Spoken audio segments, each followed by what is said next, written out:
Hello and welcome to the Sunshine Connection. I am Platy, the Sunshine Platypus, and today I have a special guest, Quirk, and we are going to be talking about how we connect with photography and how that brings us into closer connection with ourselves, each other, and the world.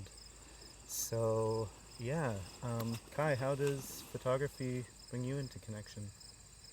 Well, I've been doing photography for quite a while now, especially focused on rewriting narratives. So there's a lot of narratives that society tells um, that are just false or not true about a particular person or a particular group of people. And so photography is an act of storytelling, and it can be used to shift some of those narratives. I call some of these restoration portraits. Like I do portraits with people that help them be seen in a different light, show themselves the way that they want to be seen, and grow into new pieces of themselves. So that's kind of both connecting between myself and the person, as well as the person to their more full self, and helping uplift that fuller self, help it bring it more into being more into empowerment in the world, to be able to show that further. Cool. And how do you see this with the people that you're taking photos of? How do they react to this? Does it feel like it helps them to connect in further with themselves and the experience? Mm-hmm. Yes, definitely. Many people have shared that of their experience following a portrait session, that it really helped to bring out a different part of themselves that they had not always felt comfortable showing. Sometimes we'll do portraits out in nature with no clothes on. I've definitely done that a lot in my own personal series around gender and spirituality. But when I've done that with some folks for their portrait sessions, they felt like it was such a safe space that they hadn't always felt like they could be comfortable out there in nature with no clothes on, but with somebody there as like helping hold the space, that it felt a safer way to be, and in that could connect their full natural self with the natural world around them. Yeah, cool. Um, yeah, I like that. I definitely find that any projects that I've done with photography and involving other people really helps to help people to experience something in a different way. A project that I did back in college was called "Slow Down, Look Around," and it was just a stretch of a normal area that people would go to every day in college. And the idea was to look at something that you hadn't noticed before, and just kind of notice it and then write it on a piece of paper and drop it in the box at the end, and getting feedback from people of, oh wow, I hadn't noticed this thing before. And just, it's cool to get to share an experience, when photography can, in some ways be solitary, especially if you're taking photos not of other people, but finding the different ways to share that. So I'm curious also on some of your work that you've done with where it's not necessarily portraiture, how you connect in, or how that's helped you connect in either with the world or nature or just even yourself. Mm-hmm. Mm-hmm. Yeah. Yeah, with a series that I've been working on called Transcendence. It's both. There are, well. So you said that are not necessarily portraits. These there are self portraits in this series. But before I put myself in the frame, it is very much a connection with nature and a portrait of the scene that is there. It's a connection directly between myself and the land around me before I even get out the camera or set up a particular frame. There's this connection, and that evolves into creating this image of the natural world that is not so much in an object kind of way, in a Like a feeling. well, or kind of like in subject or in relationship in like this way that is much more about connection than about just simply showing this cool place or this interesting place to somebody else. It's like it's the bringing forth that connection at a deeper level. That then once there is that scene set up, there is then I am placing myself into that. But that it's that connection that really I think is a piece of what you're talking about, and then that carries forward to other work that I've done with also with light painting and a variety of techniques that I've experimented with that are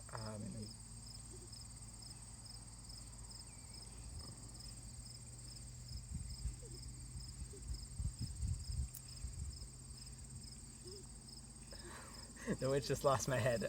But You lost your head. Oh my the goodness! words, Let's get it back on for you. the words left my head.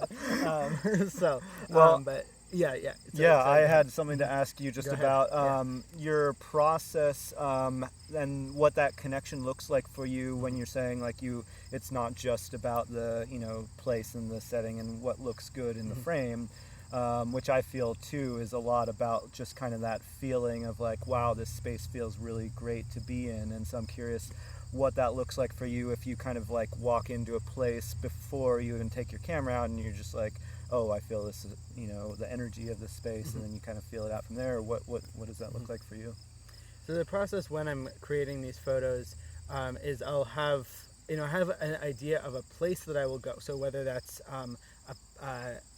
basically a place that I will either walk, bike, or sometimes drive to, and say, all right, I'm going to this forest. But then once I'm in that forest or the dunes or wherever, then it's completely up to this sense of internal compass.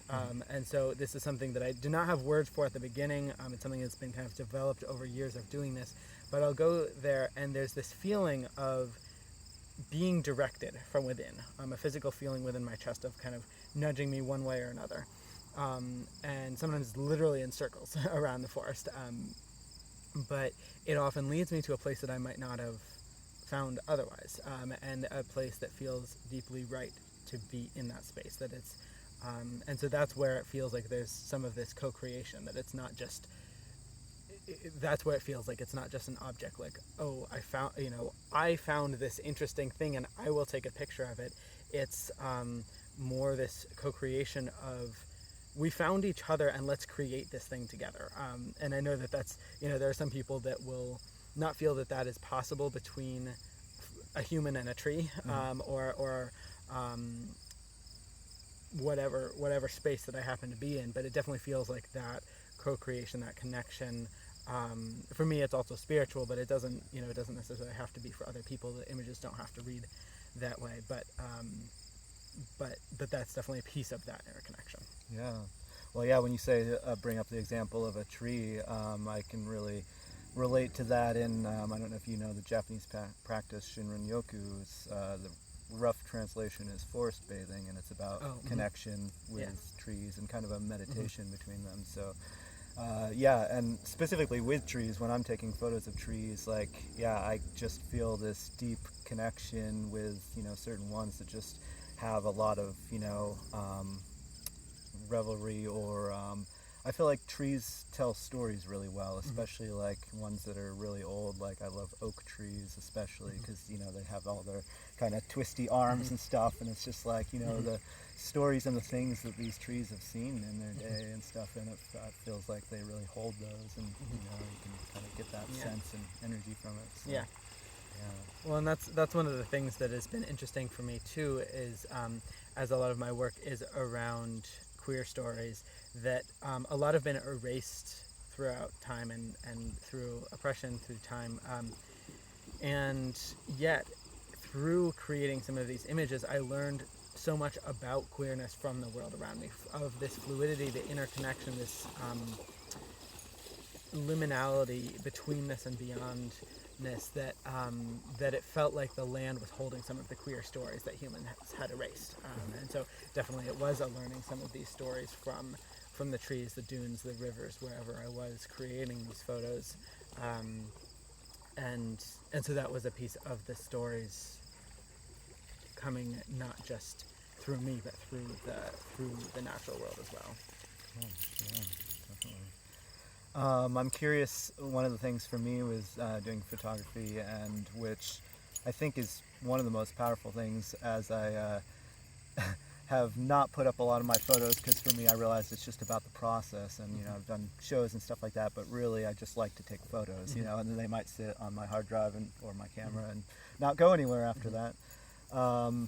And a big part of that is getting into the flow of it and the zone, and just kind of in my own space, like I just get lost in the environment or whatever I'm taking photos of, and it just feels so good to be in that flow that how time kind of just disappears. It could be 10 minutes or it could be 10 hours that you've been out there. And so I'm curious if you experience something similar, what your flow is like of when you get into taking photos.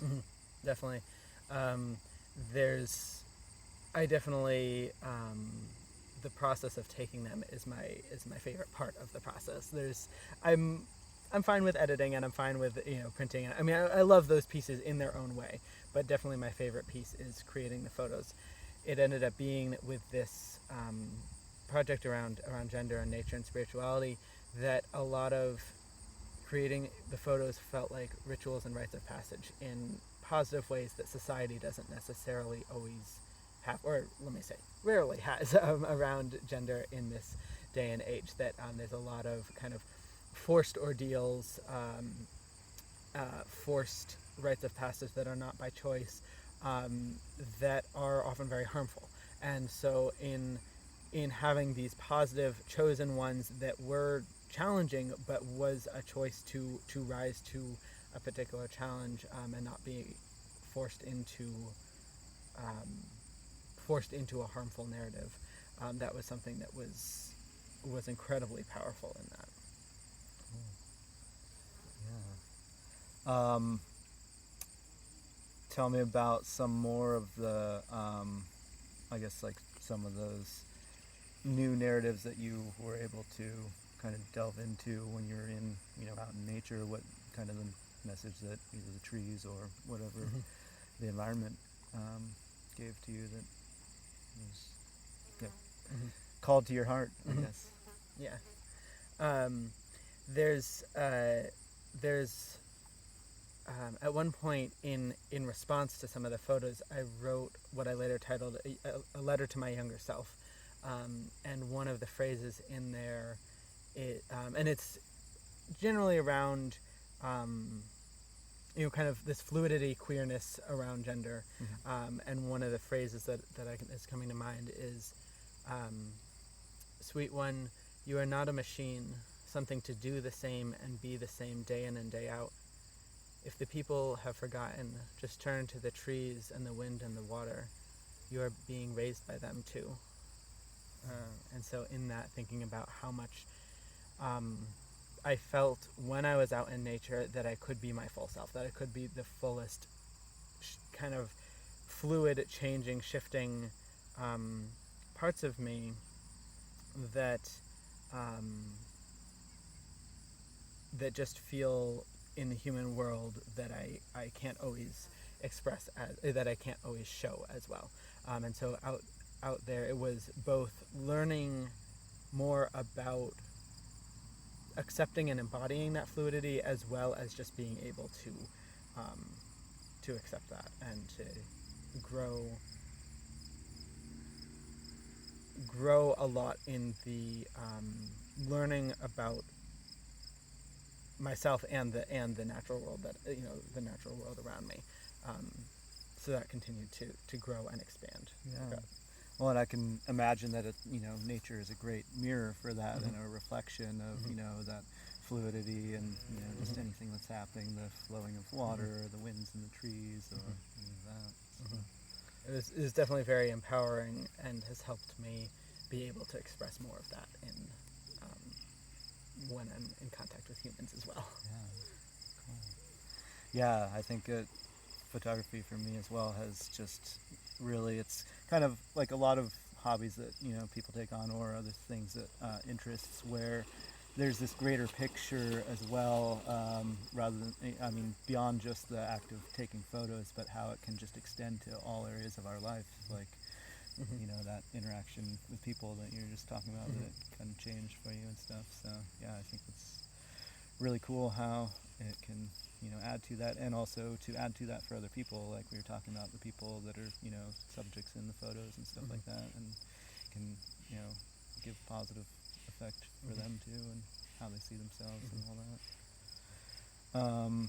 Tell me about your new book that you are publishing. It's amazing. Yeah, I'm very excited. So this is a book, the title is Transcendence, Queer Restoration, and it is with this project that I've mentioned several times today, that they're all self-portraits. It was this, I think it's been 5 years now, 5-year process of creating these portraits in collaboration with nature, and some of the stories that came out of, I mean, oftentimes, so though they are self-portraits, it's not entirely, the stories are not just my stories. They are stories that kind of were coming to me to embody. And so there are often these kind of mythic stories that expand beyond time and place, beyond gender.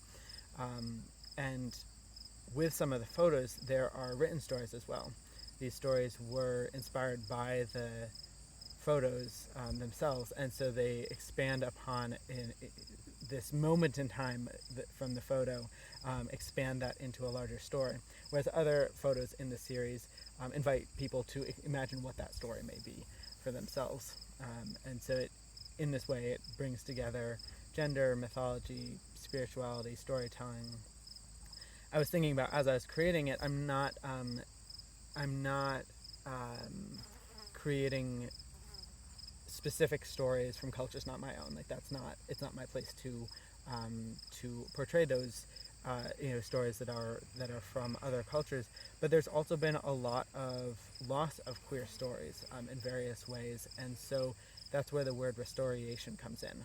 This word came to me on the edge of sleep, maybe about 5 years ago, a little bit into the project. I've since found that many other people have have used this word in various capacities too. So it's not,